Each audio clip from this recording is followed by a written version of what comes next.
తెలంగాణ ఎన్నడూ కూడా పేదది కాదు.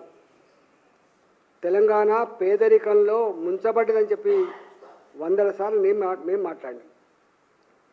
నిజాం కాలం నాడే తెలంగాణలో రైల్వేల వ్యవస్థ కానీ, తెలంగాణలో ట్రాన్స్పోర్ట్ వ్యవస్థ కానీ, తెలంగాణలో గొప్ప చెరువులతో రామప్ప, లక్నవరం లాంటి కాకతీయులు కట్టినటువంటి చెరువులు కావచ్చు. ఇవాళ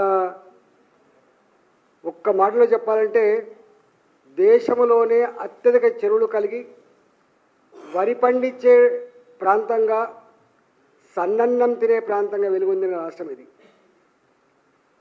ఆనాడు పక్క రాష్ట్రం ఆంధ్రప్రదేశ్ రాష్ట్రం తమిళనాడు ప్రాంతంలో ఉంటే అక్కడ జొన్నన్నం తినేటువంటి సందర్భంలో మన రామప్ప కింద, మన లక్నవరం కింద వాళ్ళు వచ్చి ఇవాళ బియ్యం కోసం, సన్నన్నం కోసం ఎగబడ్డ చరిత్ర తెలంగాణది.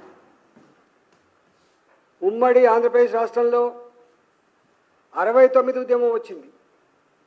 నిధులు మావి, సొమ్ము మాది, సోకు మీద అవుతుందని చెప్పి, ఉద్యోగాలు మావి, మీరు అనుభవిస్తున్నారని చెప్పి 69 ఉద్యమం జరిగింది. ఆనాడు 6 పాయింట్ ఫార్ములా వచ్చింది, అదొక సబ్జెక్టు.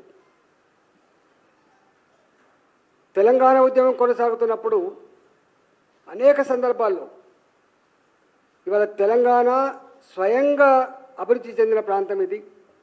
వ్యవసాయ రంగంలో కావచ్చు, ఇన్ఫ్రాస్ట్రక్చర్ రంగంలో కావచ్చు, సేవా రంగంలో కావచ్చు, ఐటీ రంగంలో కావచ్చు, ఈ హైదరాబాద్ని మించింది లేదని చెప్పి ఆనాడు మేము అనేక సార్లు ఉపన్యాసాలు ఇచ్చినాం.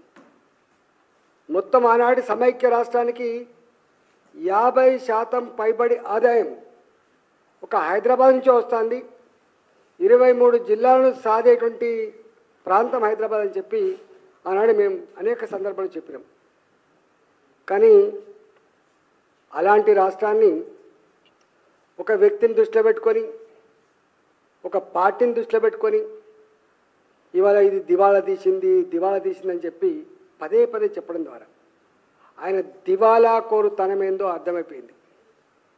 పరిపాలించే చేతగాక, చేవలేక, అనుభవం లేక, ఏది మాట్లాడనో, ఏది మాట్లాడకూడదో, ఏది చేయాలనో, ఏది చేయకూడదో ఆ గంభీరత లేనటువంటి రేవంత్ రెడ్డి ఇవాళ చివరికి తెలంగాణ రాష్ట్రాన్నే ఒక దివాలాకోరు రాష్ట్రంగా,